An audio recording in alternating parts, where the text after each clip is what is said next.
Ndi nitekana umunezero nsubire ngusuhuze nkuhakaze nshuti mukunzi wacu wowe ubandanya kubana natwe ngaha kuri ino mboneshakure igushikiriza amakuru, ibiganiro kumwe n'inkuru bigezweho biriko bivugwa irya nino mu gihugu c'u Burundi no hakurya y'imbibe z'igihugu c'u Burundi mu yandi makungu. Ndaguhaye kaze, ndaguhaye mwiriwe neza cange mwaramutse bivanye n'aho udukurikira uherereye. Ico utegerezwa gusa ni ukubandanya kubana natwe. Kubana natwe ni ukumanuka munsi y'ino video hama ugafyona imbere y'ijambo Isange TV. Haraba handitse ijambo sabone cange subscribe, urafyondako hama uba udushikirije intererano yawe yo kuja turakuronsa amakuru, ibiganiro kumwe n'inkuru tubandanya gushikiriza. Ano makuru rero harabafatiye ku ngingo nkuru zikurikira. Rebera ntibashira kandi avuga ko abasirikare b'u Burundi bagenda gukoreshwa nk'abacangiro muri Kongo. Umuvugizi w'umuhari nkundagihugu MAP Burundi Buhire Rebera ntibashira kandi avuga ko biteye isoni kubona abasirikare b'u Burundi bagenda gukoreshwa nk'abacangiro muri Kongo, bakifatanya n'umuhari FDLR wakoze ihonyabwoko mu Rwanda mu gihe iyo ntambara hatanyungu n'imwe u Burundi buyizigamwo. Vyinshi kuri ino nkuru ni mukanye mu buryo buramvuye ntuje kure. Nayo kandi ubuyobozi bukuru bw'ishirahamwe Regideso burizeza abanyagihugu ko imbere y'uko uku kwezi kwa ntwarane guhera hazoboneka akarusho kanini mu bijanye no gutanga umuyagankuba. Umuyobozi mukuru w'iryo shirahamwe akaba asigura ko ibikorwa vyo kwakira umuyagankuba uva ku ngomero za Rusumo Falls ndetse na Kabu 16 vyitezwe kurangira vuba. Yabivugiye mu kiganiro yahaye Isanganiro kuri uyu wa gatatu.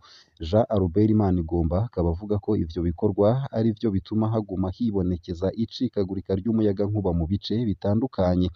Akaba amenyesha ko bariko baragerageza gushira ku mihora umuyagankuba utamenyerewe uva kuri izo ngomero. Kubwiwe ariko ivyuma bimwe bimwe biwakira birashaje.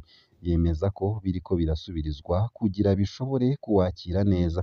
Vyinshi navyo kuri ino nkuru ni mukanye mu buryo buramvuye ntuje kure. Ico utegerezwa gusa ni ukubandanya kumwe natwe. Nayo kandi abagirizwa gushurashuza abana indwi baciriwe umunyororo wo guherayo. Uwa mbere mu bagiriwe n'icaha co gushurashuza abo bana ni umutama w'imyaka 70 uturuka ku mutumba wa Gitibo.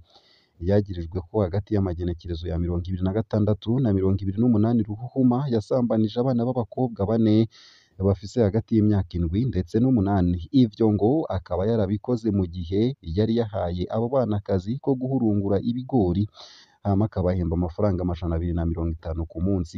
Uwo mutama yariyemereye ko yabikoreye abana 2 muri abo 4 atakwa avuga ko yabikoze kubera akaborerwe. Vyinshi navyo kuri ino nkuru ndetse n'abandi bagera muri 2 ivyo baciriwe ndetse n'indishi y'akababaro barihishijwe byose ni mukanye mu buryo buramvuye ntuje kure. Nayo mu yandi makuru kandi ndi bugushikirize mu buryo buramvuye nuko INSS ivuga ko gutegekaniriza kazoza umukozi ari ukubahiriza ubuzima bwa kiremwa muntu. Emmanuel Miburo umuyobozi w'ikigo gitegekaniriza kazoza abakozi mu Burundi INSS yamenyesheje ko gutegekaniriza kazoza abakozi ari ukubahiriza ubuzima bwa kiremwa muntu kandi ko ari umushinge w'iterambere ry'imibano. Ati iyo umukozi atunganirijwe n'umwimbu uragwira. Vyinshi navyo kuri ino nkuru ni mukanye mu buryo buramvuye. Ico utegerezwa gusa ni ukubandanya kumwe natwe. Nayo ku buryo burambuye ntunyemerere ntangure ano makuru nyatanguriye kuri ino nkuru ivuga ko Rebera ntibashira kandi avuga ko abasirikare b'u Burundi bagenda gukoreshwa nk'abacangiro muri Kongo. Umuvugizi w'umuhari nkundagihugu MAP Burundi Buhire Rebera ntibashira kandi avuga ko biteye isoni kubona abasirikare b'u Burundi bagenda gukoreshwa nk'abacangiro muri Kongo, bakifatanya n'umuhari FDLR wakoze ihonyabwoko mu Rwanda mu gihe iyo ntambara hatanyungu n'imwe u Burundi buyizigamwo. Kubw'inkuru dukesha radio Inzamba agateka kawe, Rebera ntibashira kandi avugira ishirahamwe MAP Burundi Buhire agira ati abasirikare b'abarundi mu makungu bari bazwi neza cane kubera inyifato bifata mu gihe baja gufasha mu bihugu bitandukanye na cane Somalia mu kugarukana amahoro n'umutekano. Uno munsi rero kubona abasirikare b'abarundi baja muri Kongo kurwana mu ndwano itabaraba kandi mu ntango bakagenda binyegeje ni ibintu bibabaje cane na cane benshi bariko bararwa muri iyo ndwano bakanahambwa imiryango yabo itabizi. Perezida Evariste Ndayishimiye aho guhanura akaja hagati yashimye kugira abasirikare b'Abarundi mu kubarungika baja kurwana intambara itabaraba. Rebera Ntibashira kandi arongera ati ko ingaruka zishobora kuhaba ari uko abasirikare bashobora kugira ishusho mbi kuko bari bazwi ko ari bitumwa ko mu kugarukana amahoro n'umutekano. Ikindi ni uko abasirikare b'Abarundi bifatanije n'umuhari FDLR wakoze ihonyabwoko mu Rwanda kandi n'ubu bakaba bariko bakora ihonyabwoko ku bakongomani bo mu bwoko bw'Abatutsi. Ivyo vyose rero bikazotuma Uburundi bugira ishusho mbi. Abarundi benshi baba abari mu gihugu n'abari hanze y'igihugu bagumye batera akamo leta y'u Burundi ko intambara iri mu buseruko bwa Kongo ishobora gutera umutekano muke mu karere. Leta ya Kongo yagumye yagiriza u Rwanda gushigikira umuhari M23, u Rwanda narwo rukagiriza Kongo gushigikira interahamwe za FDLR zakoze ihonyabwoko mu Rwanda.